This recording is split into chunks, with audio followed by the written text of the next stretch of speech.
پار ہے انشاءاللہ۔ امیر اہل سنت کے آبائی گاؤں کتیانہ گجرات ہند کا ایک واقعہ یہ کسی نے بیان کیا کہ وہاں ایک غوث پاک کا دیوانہ رہا کرتا تھا جو کہ 11ویں شریف نہایت ہی اہتمام سے مناتا تھا۔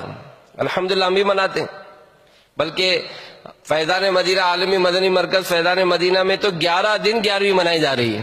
جی ہاں، روزانہ عشاء کی نماز کے بعد جلوس غوثیہ کے مناظر ہم دیکھ رہے ہیں، سعادت مند امیر اہل سنت کے ساتھ جلوس غوثیہ میں شرکت کر رہے ہیں، اور غوث پاک کی عظمت و شان کے ترانے پڑھتے یہ جلوس یہ الحمدللہ مدنی مذاکرے میں شامل ہو جاتا ہے۔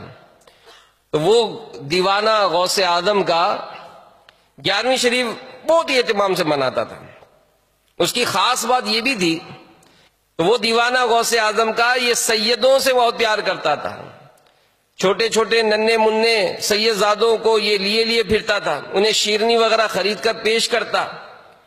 اس دیوانے کا انتقال ہو گیا، میت پر چادر ڈلی ہوئی تھی، سوگوار جمع تھے، اچانک چادر ہٹا کر وہ غوث پاک کا دیوانہ اٹھ بیٹھا، لوگ گھبرا کر بھاگ کھڑے ہوئے، اس نے پکار کر کہا ڈرو مت، سنو تو صحیح۔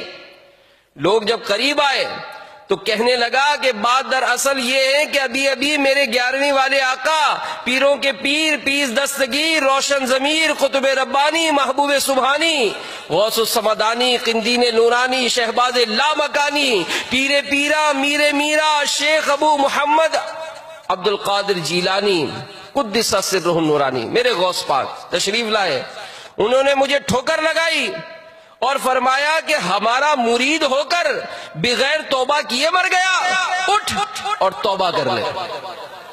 الحمدللہ مجھ میں روح لوٹ آئی تاکہ میں توبہ کر لوں۔ اتنے کہنے کے بعد دیوانے نے اپنے تمام گناہوں سے توبہ کی، کلمہ پاک کا ورد کرنے لگا۔